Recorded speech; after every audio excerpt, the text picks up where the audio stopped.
be beaming, I be booming down that block. Everywhere you go, you know they know I'm hot. What's up? What's going on, my good people? Welcome back to Rhonda's Real Talk, where people come for the food and they stick around for the conversation. Before we get into these tacos, I want to ask that you like, comment, share, and subscribe. All right, y'all. So today we are having ground turkey tacos. Got my meat right here off to the side, and then I got all my toppings. So I have some spring mix, some cheese, jalapenos, tomatoes, onions, and cilantro, and got the crunchy taco shells. All right, so let's go ahead and put these tacos together. Okay, wait, I want to put the cheese down first. Remember, I was telling y'all I've been wanting to do this forever, y'all, and I always forget. I've been wanting to do it forever, but I'll always forget every single time. All right, cool. Little cheese.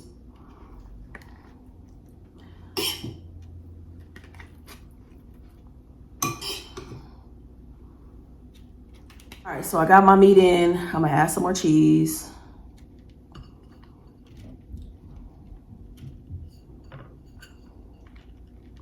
Some more cheese. What do I want to add next? I think I'm gonna do onion.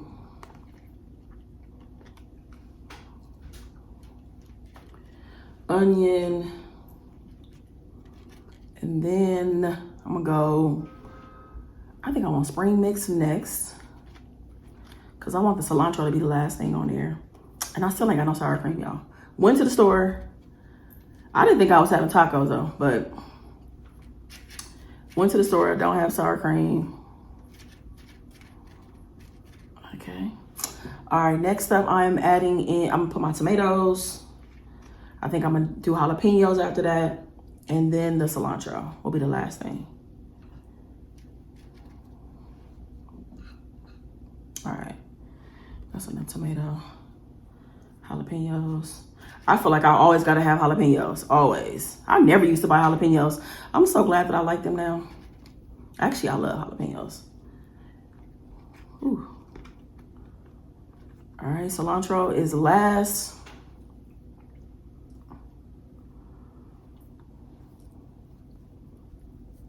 I'll have to see if it's getting in the front. All right, cool.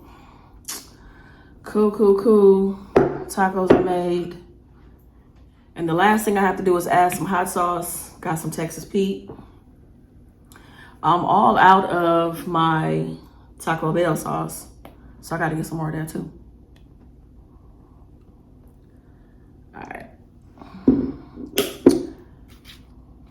All right, here we go, y'all.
I think this video is coming out on a Friday. So how's the week been, y'all? How has the week been to you? It's been a super busy week.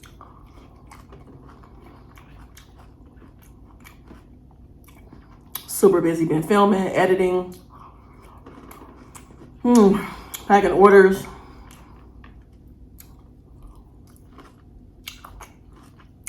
Working on some other projects. I just feel like it hasn't been enough time in the day.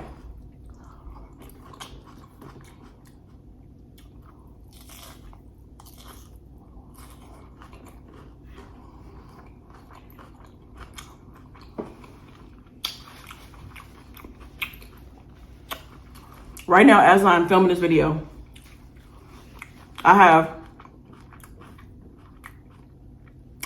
probably like 30 or 40 bottles of all-purpose from my seasoning company, Good as Can Be. And I only have 2 Cajun lemon pepper, and I have 2 jalapeno garlic pepper. So I don't know if that's going to be the case by the time this video comes out.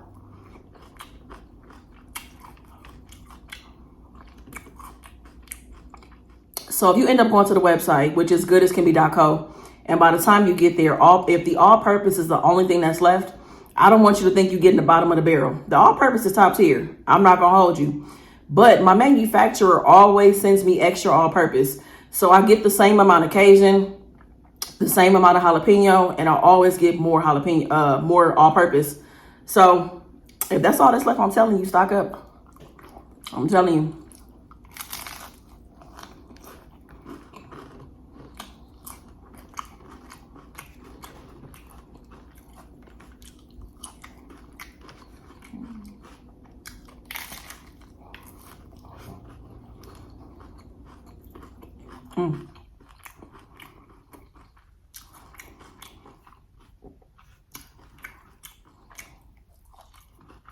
I don't think I've told y'all about my newfound love for dancing. It's a very new thing, but I'm in love. So I was thinking about, you know, how I want to be consistent with like working out, walking, you know, I have my walking pad. Y'all seen me, I bought that and I use it. But I'm like, I still want to do other stuff, right? So I have a gym membership, but I'm like, am I really going to go to the gym in the wintertime? Probably not. Like, I feel like I'm going to be inside a lot, especially on days when it's raining or if it's snowing. I'm not going anywhere, but I still want to be active though, right? So I was like, what can I do? You know, something that I can maintain no matter what, right? And so I thought about dancing.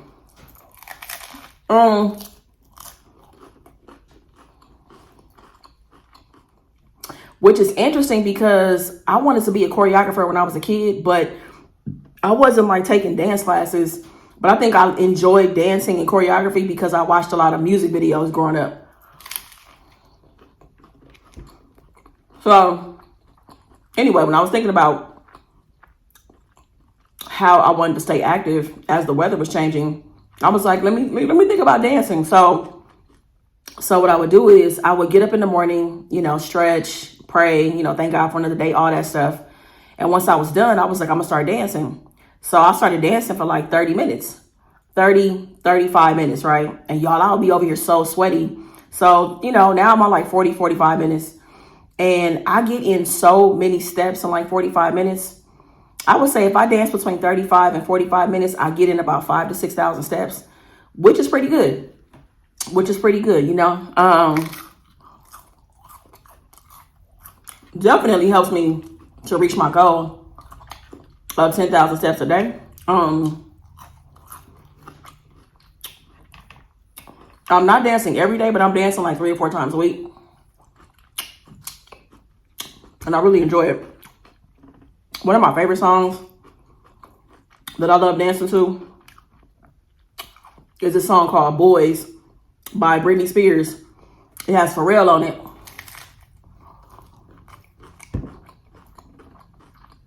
I think it's called like the Co-Ed remix or something like that.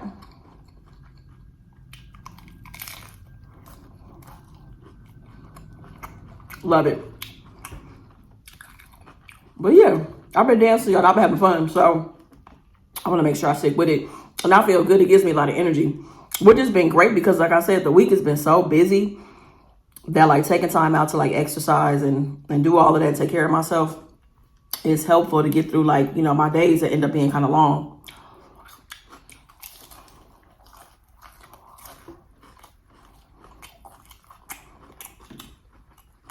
So let me know in the comments if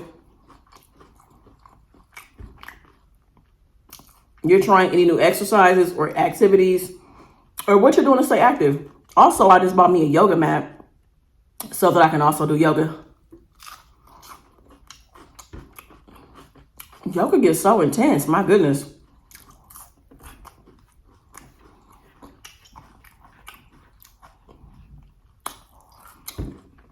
I kind of want another taco.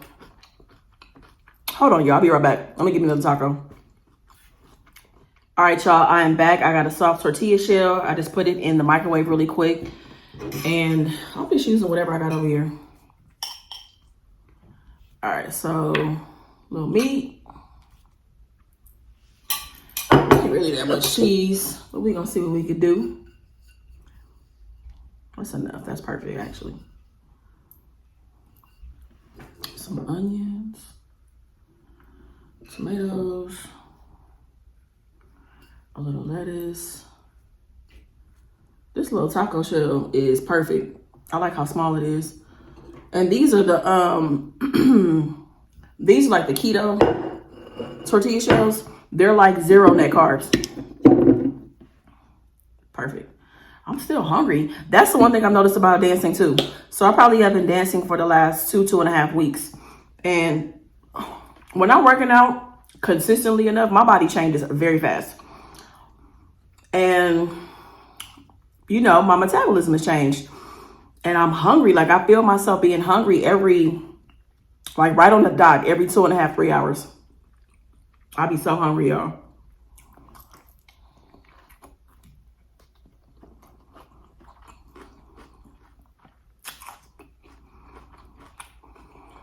And speaking of food, I was looking in the fridge about like, what am I gonna cook? Like tomorrow. And I'm thinking I might do like a vegan Sunday dinner. So I still have those collard greens that I bought that I didn't end up using for that soup. I got some cabbage, I got some sweet potatoes, and I got some mushrooms. So the mushrooms will kind of function as like the meat, right?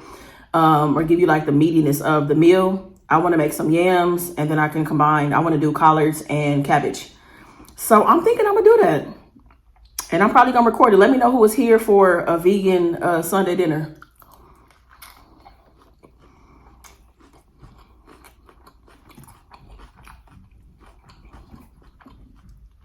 Perfect.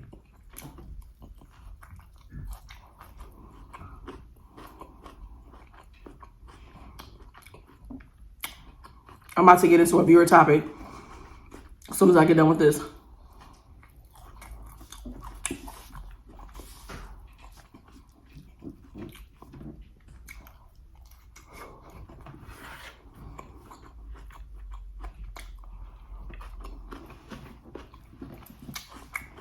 That was so good. I'm telling you, tacos do it every single time. I don't think I've ever said no to tacos. Anytime they're cooked, anytime they are suggested, it's always a yes for me. Before I get into the viewer topic, if you have a topic or a question or anything that you want me to address here on the channel, hit me up at rhondasrealtalk@gmail.com, or you can send me a DM on Instagram at rhondasrealtalk. All of my contact information is in the description box. All right, so I got a message from Shawnee. Here's a message right here. What's up, Shawnee? Thank you for hitting me up, and also thank you for watching the channel. Shawnee is in a relationship with another woman, and her message says, I admire how you and your girlfriend live apart. I think that's what me and my girlfriend need. We've been together for 3 years. We moved in together about a year ago. For the last 3 or 4 weeks, we haven't gotten along. We've been arguing more than usual, and we end up sleeping apart. I think she's upset that I took a pay cut at a company that is closer to home and it's a lot less stressful. Do you think living apart would fix our issues? So I did send Shawnee a follow-up message to clarify some information. So I asked her, I was like, was your girlfriend aware that you were taking a pay cut? Did she know that, before you took it? And she said no. So her girlfriend knew that she was looking for a new job, knew that she was interviewing, knew all that stuff, right? But basically she found out about this pay cut after Shawnee had already signed the offer letter, gave her a 2-week notice, that whole thing, all right? So do you think living apart will fix our issues? No, living apart is not going to fix the issue, because space is good I think space is a good thing. Personally, maybe that's not for everybody. I think that space is great. But the real issue is a communication issue, in my opinion. If you didn't tell her that, like if you felt like you just made that decision and she had no idea that was coming, she probably feels slighted. You know what I'm saying? Because like, think about it. Put yourself in her shoes. I'm assuming, look, this is an assumption. I don't know what your bills and responsibilities are, but you do have that together. And because you have a life together and responsibilities together, she should have known. But let's just say you two are splitting everything 50-50. So I don't know how much of a pay cut you took, but let's just say that you can now only contribute 30%, right? So now she has to pay 70%. And like, she wasn't ready for that, and what does that even look like for her? Does she have to scale back on some of her personal stuff that she was paying for, things that she was doing? Or is she not able to do certain things anymore because she now has to shoulder more of the financial responsibility because you're making less money? Does this mean that she has to work overtime? Does she have to work 9 to 5 in the office and then come home and work overtime? What does that mean? Like, she should have been aware and been prepared to do that. So yeah, if I were her, I would feel some kind of way too. And I definitely would have talked to you about it. So I don't know what her response was, but it sounds like you two haven't talked about it because you're like, I think this is why she's mad. You're not sure why, but her behavior has changed. So it just sounds like a communication issue. If you didn't tell her this, I'm also trying to imagine what else you haven't talked about, what else you two don't tell one another or aren't being open and honest about. I think it's extremely important to have strong communication in a relationship for it to be healthy. It's important, to have those tough conversations, to have uncomfortable conversations, and as your person and as your partner, I mean, she may have felt some way about having to take on more of the financial responsibility, but if that means, in exchange, you get home sooner to start cooking dinner, if that means you're going to be in a much better place, just mentally have a better overall attitude, and it's going to just make you feel better because you spend so much time at work, switching environments. If that's the exchange and what she gets in return, gets a better version of you, then she probably would have been okay with it. But I'm sure she wanted to know up front that you were going to be taking a pay cut. Because again, I don't know. Are we talking about you making $5,000 less a year, or are you making $25,000 less a year? I don't know what that looks like. But again, that's a huge impact on the household and the responsibilities that you two have. So, and when you sent the message, you were like, I think this is why she's mad. So it sounds like you two, I don't know if her attitude's changed. I don't know if you feel like you've just changed, since you took on this role. But if you didn't tell her about this job, I think it's a communication issue just overall. And you got to fix that first, because it doesn't matter whether you live together or apart, you're still going to have a communication issue. And communication is a very complex thing. It's a lot of things. It's body language. It's listening. It's, paying attention, asking follow-up questions. It's giving your undivided attention. It's so many things. And also just saying what needs to be said, like being straightforward about what needs to be said, not beating around the bush. Communication is, I feel like, a huge issue in all of the relationships that we have, not just romantic ones.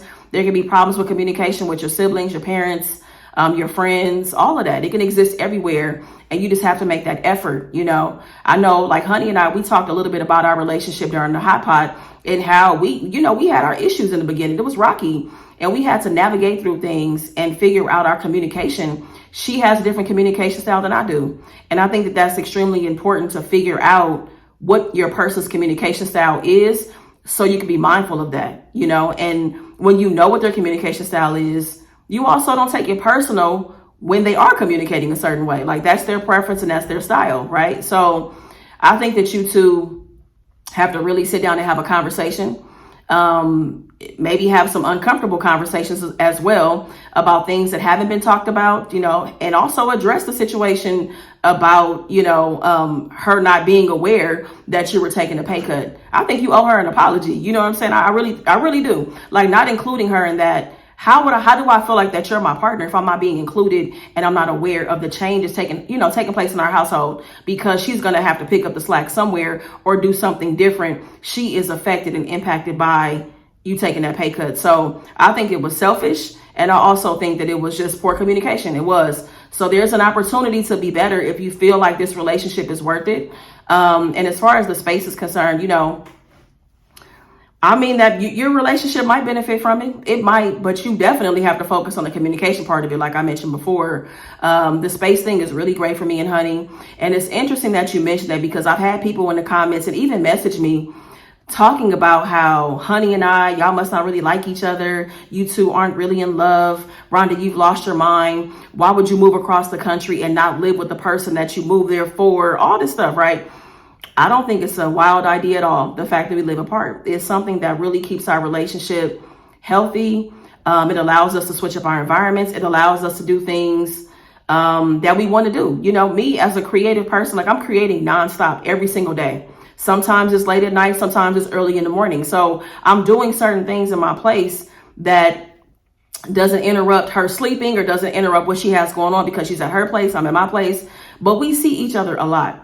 Y'all, out of the 7 days of the week, I'm gonna say I probably see her at least 4 times a week. And that's a lot. You know what I'm saying? And I spend the weekend at her house. She spends time at my house, spends the night and stuff like that. So we go back and forth. But it is nice to have a space where it's just like dedicated to what it is that I'm working on, you know, and not having to, you know, like I said, interrupt or disrupt whatever she has going on because I'm working on a project at 3 o'clock in the morning. You know what I mean? So space is great for us.